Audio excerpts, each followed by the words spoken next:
সবাই খাইছে। ছোট্ট আপু কেমন আছো? আলহামদুলিল্লাহ ভালো আছি। ভালো আছো না? তুমি কি রোজা রেখেছো? তো রোজার মাস, হ্যাঁ রোজা রাখছি। রহমতের মাস নাকি? হুম। রোজা রাখছো? কি খেয়ে রোজা রাখছো? এই যে এই যে আমগো মানে শাকেরই আছে তো ও, ওই জায়গা থেকে শাক লাল শাকের গাছ আছে, হ্যাঁ লাউ ও শাক। শাক ভাজি খেয়ে রোজা রাখছো? হ্যাঁ কষ্ট হবে না? কষ্ট হইলো কিছু করার নেই কারণ মানে আমরা কপালে যেটা আছে। পরিস্থিতির শিকার। ও আচ্ছা, তোমার আব্বু কি করতেন বলো তো একটু? আমার আব্বু আর কি রিক্সা চালাইতো, এখন চালাইতে পারে না। ও, মানে পায়ের তার বয়স সমস্যা হয়ে হয়েছে, গেছে। হ্যাঁ। ও আচ্ছা আচ্ছা, তার চিকিৎসা করো না? চিকিৎসা করানোর জন্য মানে চেষ্টা করতেছো, কোনো টাকা নেই? কিন্তু টাকা পয়সা তো তেমন নাই যে আমরা।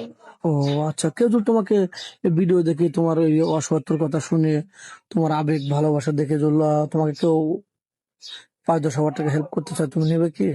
হ্যাঁ নিবো, কারণ বিপদে পড়ছি, নিতেই হবে। হ্যাঁ হ্যাঁ, যে বিপদে পাশে থাকে সেই প্রকৃত বন্ধু নাকি? হ্যাঁ যাক, এই অনেক সুন্দর শাড়ি পরেছো, তোমার বয়স 20 বছর, 20 প্লাস না?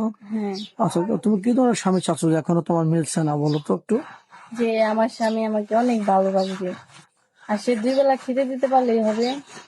আর অট্টালিকার দরকার নেই, বেশি টাকা হ্যাঁ পয়সার দরকার নেই নাকি? হুম, তোমাকে 2 বেলা 2 মুঠো ভাত খেতে দিলে তুমি খুশি?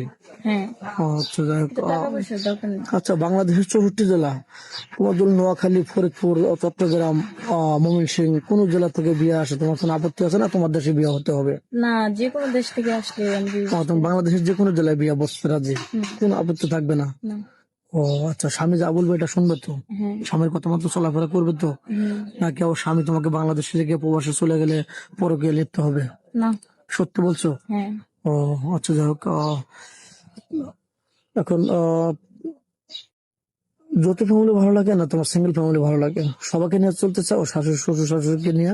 হ্যাঁ শ্বশুর শাশুড়িকে নিয়ে চললে আমার ভালো লাগবে আচ্ছা, বেশি। তোমাকে কোনো প্রবাসী ভাই বিয়ে করে যদি বাইরে চলে যায় তোমাকে বাংলাদেশে থেকে, আহ তাহলে কি তুমি শ্বশুর শাশুড়িকে খারাপ ব্যবহার করবে নাকি না, তাদেরকে তারা তো আমার খেজমত মায়ের করবে? মতো হবে, কারণ আচ্ছা আমার মা বাবাকে রেখে আমি স্বামীর ঘরে যাবো।